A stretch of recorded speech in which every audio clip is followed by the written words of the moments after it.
थामजिनै नं पेरगाव बियाबनि देरहासार जानाय थामहिनबा बिटिआरनि इएम दावबायसा बाराव बिथाङा पानकिली पिसिडिसिनि सिङाव थानाय बाथाबारिनिफ्राय मोखोनाबारि थांनाय लामाखौ मावगासिनो दं।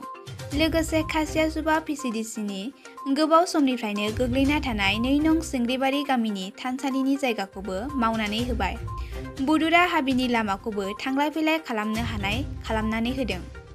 पेरगाव बियाबनि गोबां रायजो राजाफ्रा दावबायसा बर' बिथांखौ मोननानै जोबोर गोजोननाय मोन्दों होननानै खौरांगिरि अनसुला बसुमतारीनि हेफाजाबजों बड'लेण्ड बुब्लिनि गेजेरजों रायजो राजाफोरनो फोरमायथिदों।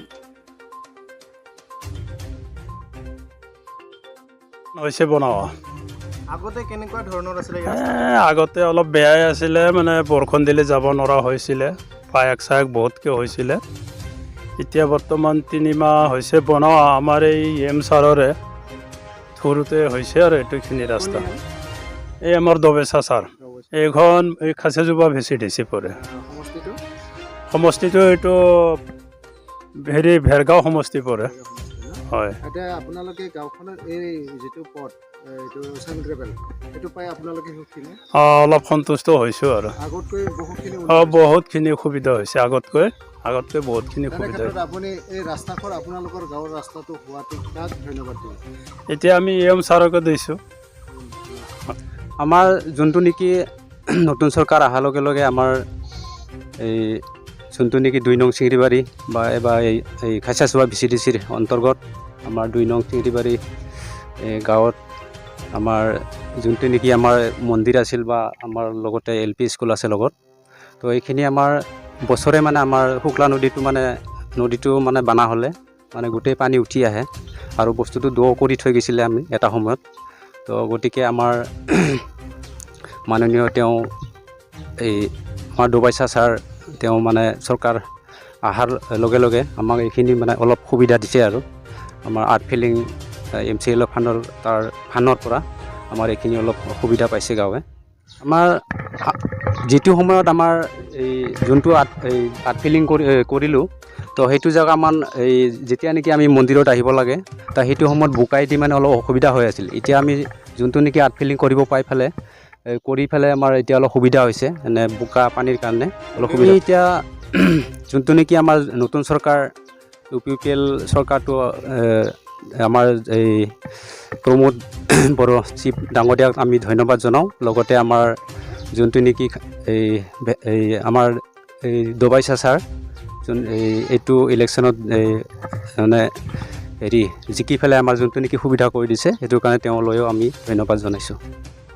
नंगौ, थारैनो नैबे बटाबारि टु मोखोनाबारि बाक्सा कानेक्शन रोड, बे रोडा थांनाय 17 बोसोर जि BPF नि खुंथाय, बे खुंथायाव बे लामाया एकदम नेवसि जानाय थासारियाव जों नुनो मोनदों। सम सम जोंबो बे लामाजों थांनाय जायो, थाङोब्ला गोबां असुबिदायाव गोग्लैनायखौ जों नुनो मोनो। आरो नैबे मोनसे लामाया बाक्सासिम नावकाटासिम थांनायाव जथेस्थ सर्ट मोनसे बारस'नाय लामा।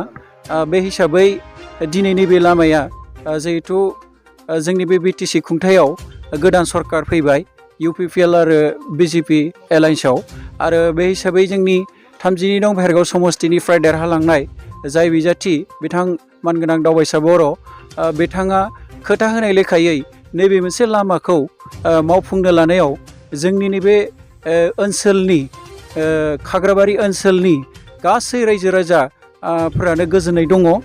थारैनो बेयाव जोंनिफ्राय जोबोद गोजोननाय दङ आरो बे BTC सरकारा, गोदान सरकारा जोंनो होआखै नङा, गोबां होदों। आरो बिनि गेजेरावनो जोंहा दा नै MCL फान्ड जोंहा गोदानै जोंनि गामि खाथिनिनो दावबायसा सार बिथाङाबो होदों। आरो जोंहा दा आर्ट फिलिं नैबे 2 लाखनि जोंहा बेयावनो नैबे बाथौ मन्दिर थानसालिनि लांगोनायाव खोनाय जाबाय। दा जोंहा जाना थांबाय बेयो हा खोनाया। जोंहा गोदान सरकार हिसाबै गोबां खामानिखौ मावनो आखायाव लादों। दा जोङो बे हिसाबै मोजांखौनो नांदों, जोंनि रायजो राजाफ्राबो मोजां नांदों। दा बेयाव आरो गोबां खामानि मावबावगोन होननानै आं सानदों बिथांमोनखौ, बे गोदान सरकारखौ। दा जोंहा रायजो राजाया गोबां मोजां मोनदों। बेबायदिनो MCLE फान्डनि जे 2 लाखनि जे खामानि होबाय जोंथ' रायजो राजाया जोबोद गोजोननाय मोनदों दा जोंहा दा दावबायसा सारखौ आङो जोंनिफ्राय गोबां मोजां बाख्नायदों बिथाङा उनावबो मोजाङै मावफुंलांगोन आरो बिदिनो मोजाङै देरहालांगोन बेखौबो आं हास्थायदों। सोरखौ माने दा सारखौनो बुंनांसिगोन आरो दावबायसा सारखौनो बुंनांसिगोन आरो बिथांनि मावनायाव गोजोननाय दं ना नोंथाङा? दाथ' बहुत गोजोननायखौनो मोन्दों मानो होनबा गोदान सरकार हिसाबाव दा गोदानैनो बहुत जेनेबा खामानिखौ मावफुंनाय नुदों बा जोंबो नैखौ दा बे लामाखौ मोननो हादों। गोदो बोरैमोन बे लामाया? गोदोथ' बहुत बुंनो थांब्लाथ' बहुत गाज्रिमोन आरो गोदोआव बहुत गाज्रिमोन थांलाय फैलाय बा थाबायनायानो जा साइकेलानो जा जायखिजाया बहुत प्रब्लेममोन आरो हाब्रुनिफ्राय बारग'दों आरो दा एसे हाब्रुनिफ्राय बारग'दों आरो बेखौनो दा साबायखर होनांगोनखि बिनिसाय आरो मोजां साबसिन जेनेबा खामानिफोरखौ मावलांगोन बा मोजां जागोन।